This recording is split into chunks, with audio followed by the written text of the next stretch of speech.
안녕하세요. 정용 목사입니다. 오늘은 구약 뼈대잡기에서 이제 광야 40년의 시간 중에 세 번째 시간이죠. 세 번째 시간으로 이제 신명기에 대해서 오늘은 좀 나눠보려고 합니다.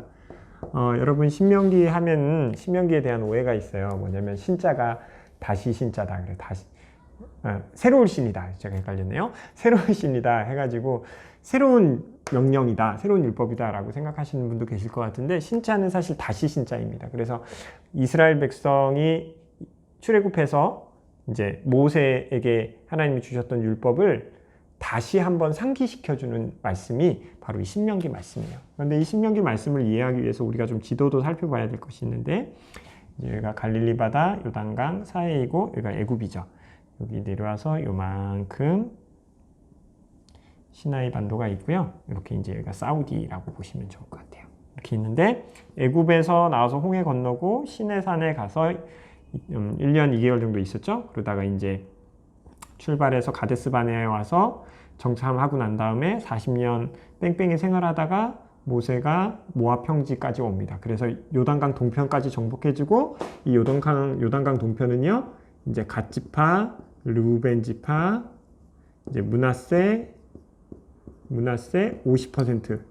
므낫세 인구가 너무 많아가지고요. 므낫세 지파는 요단강 동편에도 50%가 있고 요단강 서편에도 나머지 50%의 인구가 나중에 땅을 기업으로 받습니다. 그래서 여기를 세 덩어리로 나눠서 이렇게 분배를 해주는 거예요. 모세가 분배를 해주고 나는데, 모세가 여기에서 이 요단강을 건너기 전에 이제 그 비스가 산꼭대기에 올라가가지고 하나님이 이 요단강 동편을 다 보여주시면서 너는 여기 못 들어간다 이렇게 얘기하세요. 그런데 모세가 그때 이제 그 못 들어간다는 얘기를 듣고 이스라엘 백성들에게 이 신명기의 내용들을 작성해서 저는 줬다고 생각을 하거든요. 어찌됐건 여기 뭐 정확하게 얘기하면 신명기가 정확히 뭐 광야 생활 중에 쓴 건지 아니면 여기 가서 쓴 건지 정확하진 않아요. 근데 제가 봤을 때는요, 이 모압에 와서 요단강을 동편 지역을 거의 정복하고 난 뒤에 쓴 것이 훨씬 더 설득력이 있는 것 같아요. 근데 중요한 건 언제 썼냐가 중요한 게 아니라 이거를 쓴 시기가 모세의 사명을 다 잃어버린 시기라는 것이 중요한 것 같습니다. 왜냐하면요,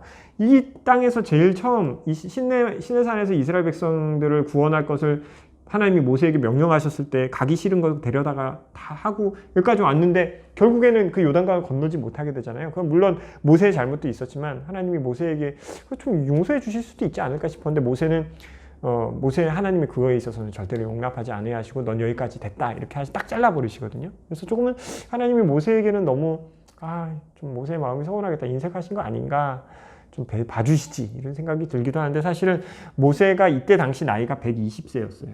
120세였는데도 성경에 보면 신명기 마지막에 보면 모세가 120세에 죽었는데 그의 기력이 쇠하지 아니하였더라 이렇게 기록되어 있거든요. 사실 어떻게 보면 이스라엘 백성들 중에 제일 나이 많은 사람이 아마 모세였을 것입니다. 20세 이상 되던 사람들, 정탐 갔다 와서 20세 이상 되는 사람들 40년의 광야 생활 동안 다 죽고, 이제 여호수아와 갈렙과 모세가 제일 나이가 많은 사람이었는데, 모세가 사실은 제일 어른이었으니까 제일 나이 많았는데 그 20세가 되었는데 기력이 쇠하지도 않았대요.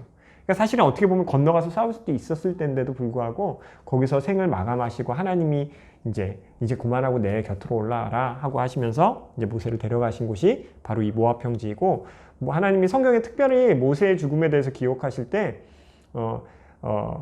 골짜기에 묻었는데 위치가 어딘지 아무도 모른다 이렇게 기록되어 있어요. 알지 못하게 하셨다. 그러니까 어떻게 보면 이스라엘 백성들이 모세에 대한 신뢰가 너무 컸기 때문에 거기에다가 모세를 안치하고 그걸 신당처럼 꾸밀 위험도 있기 때문에 그렇게 하셨을 수도 있겠지만, 정확한 이유는 저도 성경에는 그렇게 기록했지만 의미는 그 정도까지밖에 저도 알지 못할 것 같습니다. 그런데 중요한 건 뭐냐면요, 이제 신명기, 제가 이렇게 장황하게 설명을 드리는 이유는 뭐냐면, 이 신명기를 쓴 모세가 당시에 그렇게 건강했고 또 충분히 일할 수 있음에도 불구하고 사명을 잃어버린 그 자리에서 뭐예요? 신명기를 썼다라는 것입니다. 대단한 거 아닙니까? 사실 여러분도 그러시겠지만 우리가 은연중에요, 하나님께 기대하는 게 있잖아요. 뭐예요? 내가 하나님의 일을 이만큼 하면 하나님이 나에게 이만큼 축복해 주시겠지, 이런 보상심리가 우리 안에 있잖아요. 그래서 저도 사실요, 카자흐스탄에 있을 때 우리 형수님도 돌아가시고 하셨지만 그때 하나님 되게 원망 많이 했거든요. 나는 하나님 일 하러 여기까지 왔는데 우리 가족도 하나 지키지 않으십니까? 하면서 하나님 원망 많이 했는데, 모세도 모든 사명을 잃어버린 그 자리에서도요, 그런 하나님에 대한 원망이나 불평이 있는 게 아니라 이스라엘 백성들을 위해서요, 이 신명기라는 책을 기록하면서 알려줌을 통해서 이스라엘 백성들에게 끝까지 여호와 하나님 곁에 있어라, 끝까지 하나님만 경외해라, 하나님만 신뢰해라, 하나님만을 믿으라 라고 얘기하는 것을 이 신명기서를 통해서 얘기하고 있는 것이 저에게 너무 큰 도전이었습니다. 그럼 신명기 내용이 무슨 내용이 있을까요? 크게 세 가지 내용으로 볼 수 있습니다. 첫 번째는 뭐냐면요, 과거의 이야기예요. 그리고 이제 현재의 이야기고 이제 미래의 이야기를 하고 있는데, 이 과거의 이야기는 뭐냐면 여호와께서 베푸신 이 세 가지 다 주제는 뭐냐면 은혜예요. 사실은 세 가지 다 은혜인데, 과거의 은혜는 뭐겠어요? 하나님이 이스라엘 백성들에게 베푸신 은혜겠죠. 현재의 은혜는 뭐겠어요? 너희들이 지금 여호와 하나님이 너에게 주신 율법을 잘 지켰을 때 여호와 하나님께서 어떤 것들을 주실 것인지에 대한 은혜에 대한 해석과 적용 방법에 대해서 이제 얘기하고 있는 거죠. 그리고 마지막 미래에 대한 은혜는 뭐예요? 너희가 이 현재 이 은혜를 잘 지킬 때 하나님이 예비하신 은혜를 당연히 주실 것이다 라는 것이 이 세 편의 설교로, 1, 2, 3편의 설교로 기록되어 있는 것이 이 신명기서라고 할 수 있습니다. 그런데요, 제가 얘기했지만 은혜라고 그랬잖아요. 결국에는 은혜. 이게요, 은혜라는 거에 있어서 우리가 하나님이 우리에게 베풀어 주신 은혜에 대해서 제가 저번에도 한번 얘기한 것 같은데, 이 은혜에 대해서요 굉장히 착각하는 경우가 많이 있습니다. 우리는 하나님 앞에 은혜를 받기 위해 나아가지만 사실 우리가 하나님께 갈구해야 되는 것은 은혜가 아니고요, 하나님의 뜻이 우리의 뜻이 되기를 갈구하는 거예요. 기도의 자리에서도요, 하나님 내게 뭐 해주세요, 뭐 해주세요, 뭐 해주세요. 그래, 이거 해주시면 제가 또 새벽 예배 가고 뭐도 하고 헌금도 하고 뭐 이렇게 할게요. 이거 하나님하고요 이렇게 딜하는 거 아니에요. 하나님하고 딜을 한다는 것 자체가 뭘 얘기하는 거냐면요, 하나님을 하나님으로 섬기지 못한다는 거예요. 하나님을 나의 주인으로 섬기지 못한다는 거예요.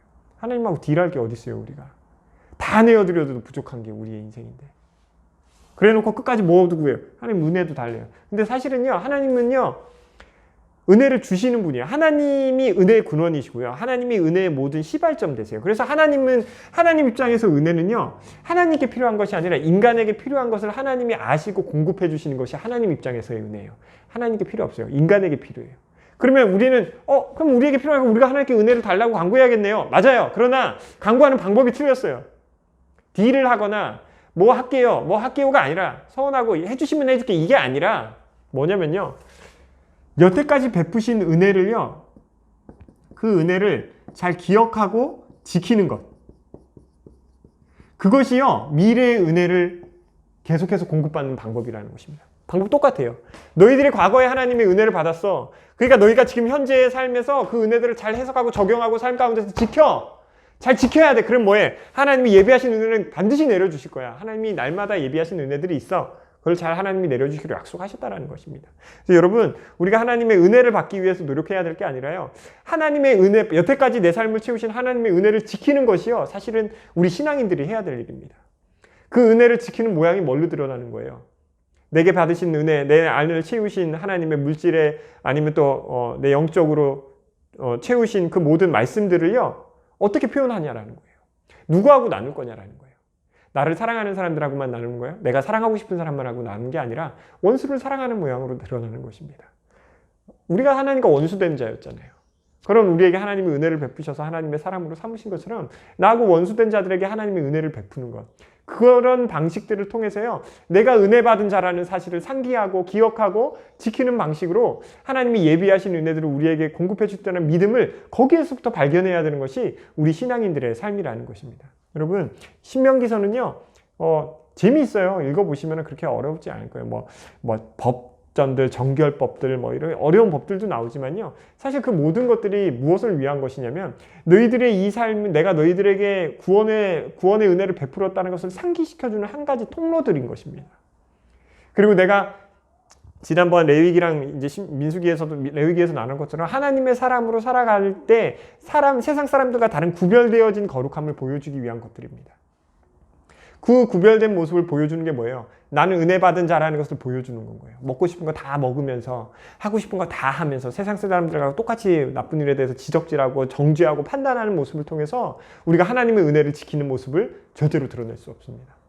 구별된 자의 모습, 율법을 지킴으로, 하나님의 은혜 안에 거함으로 구별된 자의 모습으로 오늘을 살아갈 때 하나님이 예비하신 은혜들은 당연히 우리에게 주실 것이라는 믿음이 우리 안에 자라날 수 있습니다. 그래야 하나님의 은혜에 대해서 목말라 하지 않고요. 하나님이 당연해 주실 것에 대해서 의심하지 않게 되는 것 같습니다. 여러분, 신명기에서 말씀을 읽으실 때 그 관점으로 한번 읽어보셨으면 좋겠어요. 아, 이스라엘 백성들에게 이렇게 많은 은혜를 베푸셨구나. 그리고 나에게도 그런 은혜를 베푸신 것이 있는가 잘 되돌아보시면서 아, 그래, 내 삶 안에서 내가 이 은혜 받은 걸 어떻게 지키는 것이 맞는가. 그냥 받았으니까 갓땡큐 아멘 이게 아니라 아, 내가 이 받은 것들을 내 안에 썩히는 게 아니라 내 주변에 있는 자들에게도 나누어 줄 때 또 하나님이 예비하신 은혜들이 또 내 삶을 채우겠구나라는 그 기대함으로, 기쁨으로, 또 소망과 희망을 품고 하루하루를 살아가는 우리 지체들이 되었으면 좋겠습니다. 오늘은 신명기 여기까지만 하고, 그 앞에 좀 너무 길었죠? 그래서 좀 오늘 짧게 하고 요 내용을 마치도록 하겠습니다. 이제 다음 시간에는 어디죠?